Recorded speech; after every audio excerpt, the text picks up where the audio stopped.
how much amount is the sale during the particular period, and the how much amount has been paid on account of various items, and the ultimate made position of the assets and liabilities. Next आता है assets and capital. और trial balance can be prepared with the help of ledger balances, कि इसमें जो trial balance है वो भी किसके थ्रू आप बना सकते हैं, लेजर बैलेंसेस से। फिर नेक्स्ट आता है इसमें trading and profit and loss account can only be prepared with the help of ledger balances. इसमें जो प्रॉफिट एंड लॉस है, ट्रेडिंग अकाउंट है, वो कैसे प्रिपेयर्ड होता है, with the help of ledger balances. The balance sheet can also prepared with the help of ledger balances despite the financial position of the business. अब distinction बतानी है books of original entry में और किसमें, laser में।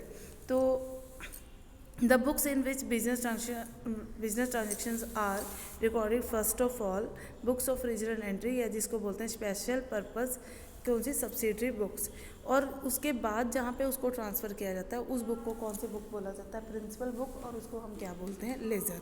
Clear. अब इसमें आपने देखा होगा जब हम जर्नल बनाते थे उसके फॉर्मेट में एक लाइन में मतलब एक कॉलम आपका बना था उसमें किस चीज़ का, लेज़र फोलियो का। इसी तरह जब हम इसका फॉर्मेट बनाएंगे लेज़र का, तो उसमें एक लाइन लगा के जो आप देखते हैं उसमें किस चीज़ का कॉलम बनता है, जर्नल फोलियो का, यानी कि नंबर लिखा होता है उस जगह का जहाँ पे वो ट्रांजेक्शन होती है, उस नंबर को इसमें लिखना होता है।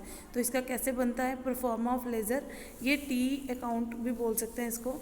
कैसे, नेम ऑफ अकाउंट है, ठीक है, उसमें आपने फॉर्मेट बनाना है। डेबिट एंड क्रेडिट साइड होता है, उसमें केवल क्या था, डेट, पर्टिकुलर्स, एलएफ, अमाउंट।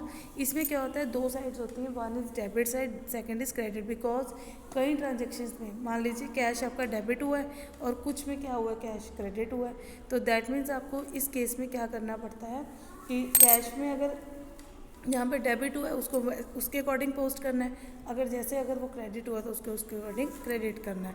तो डेट, पर्टिकुलर्स, जेएफ का मीनिंग क्या होता है यहाँ पे, जर्नल फोलियो अमाउंट। सेकंड उसी लाइन में साथ में ही बनेगा डेट, पर्टिकुलर्स, जेएफ, ट्रांजेक्शन्स, और ऊपर क्या आ जाएगा आपका, क्रेडिट। क्लियर। इधर साइड में आपने क्या लिखना है, डेबिट, और इधर क्या आ जाएगा, क्रेडिट। नेक्स्ट आता है रूल्स ऑफ पोस्टिंग। क्या रूल होता है इसका पोस्टिंग का, जैसे एग्जांपल देखिए, on 1 April 2017 sold goods for cash. जब मैंने आपको बताया था कैश की एंट्री क्या होती है, cash account debit to sale, simple entry आपने कर दी, फर्स्ट ऑफ ऑल उसकी जर्नल एंट्री कर दी। अब उस जर्नल एंट्री को कहाँ पे पोस्ट करना है, लेज़र में पोस्ट करना है। तो उसके लिए कौन सा अकाउंट बनेगा, कैश अकाउंट। तो कैश अकाउंट में कैसे लिखिए, कैश अकाउंट डेबिट हो रहा है तो इसी की डेबिट साइड में आप क्या लिख देंगे, टू सेल्स। क्या आ जाएगा, to sales, April 1 to sales 20,000 rupees. In case अगर सेकंड अकाउंट कौन सा, इसमें सारे अकाउंट बनेंगे बेटा, जैसे ट्रांजेक्शन हम करते चलते हैं कि भी मान लीजिए उसमें कैश अकाउंट है, कैपिटल अकाउंट है, sales account, purchase account, furniture account, machinery account. Means that जितनी भी ट्रांजेक्शन्स आपने जर्नल में की हैं उसमें जितने भी अकाउंट आए हैं उन सबके अकाउंट आपने बनाने हैं किस में, लेज़र में। और लेज़र में उसकी क्या करनी है, पोस्टिंग करनी है। अब इसी एंट्री की दो जगह इफेक्ट कर रही है ये एंट्री, कैश टू सेल्स, एक कैश अकाउंट में और दूसरा सेल अकाउंट में। कैश अकाउंट में डेबिट में क्या लिख देंगे, टू सेल्स, और सेल अकाउंट में क्रेडिट में क्या लिख देंगे, बाय कैश अकाउंट। ये याद रखना, जब डेबिट साइड में लिखते हैं तो टू आगे लगता है वर्ड, और जब क्रेडिट साइड में लिखते हैं तो क्या लगता है, बाय वर्ड।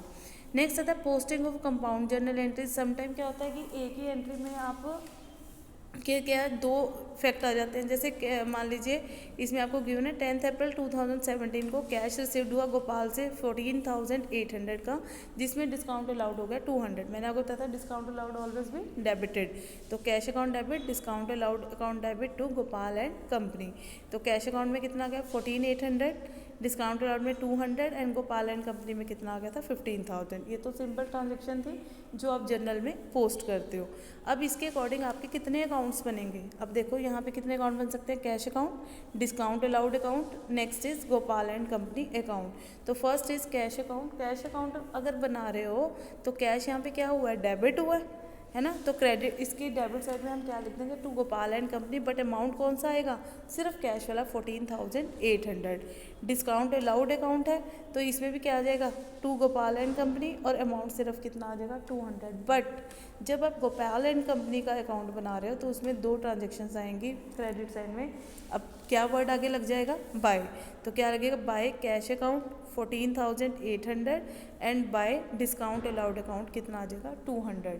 मीन्स इसमें आपने क्या करना है, जैसे सिंपल जर्नल की ट्रांजेक्शन कर रहे थे, क्वेश्चन है पूरा, उसकी पहले जर्नल की ट्रांजेक्शन्स कर ली, एंट्रीज कर ली, उनकी जर्नल एंट्रीज जब हो जाएंगी, उन एंट्रीज से आपके जितने अकाउंट बनेंगे वो आप आगे बनाएंगे और उसमें उसकी पोस्टिंग करेंगे।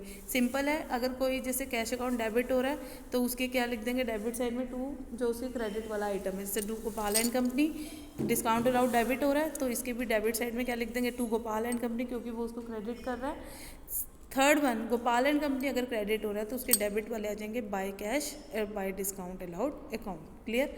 तो मीन्स इन क्वेश्चंस में पहले आपने पूरा जर्नल बनाना है, जर्नल बनाने के बाद उसके क्या बनाने हैं, लेजर अकाउंट्स।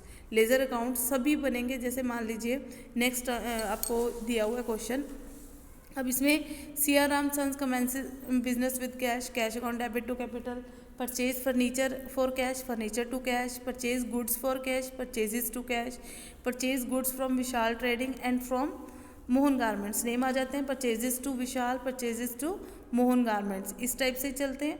तो इस तरह से जब करेंगे तो आपने इसके कितने अकाउंट्स बनेंगे, देखो फर्स्ट एंट्री से कैश अकाउंट बनेगा एक, लेज़र में कैपिटल अकाउंट बनेगा, फर्नीचर अकाउंट बनेगा, कैश ऑलरेडी बन चुका है, फिर परचेजेज अकाउंट, फिर विशाल ट्रेडिंग कंपनी अकाउंट। मीन्स जितनी भी ट्रांजेक्शन्स आप करते जाओगे उतने आपके आगे क्या बनेंगे, लेज़र अकाउंट्स। तो आपने इसके साथ फर्स्ट क्वेश्चन आज कर लेना है। Thank you.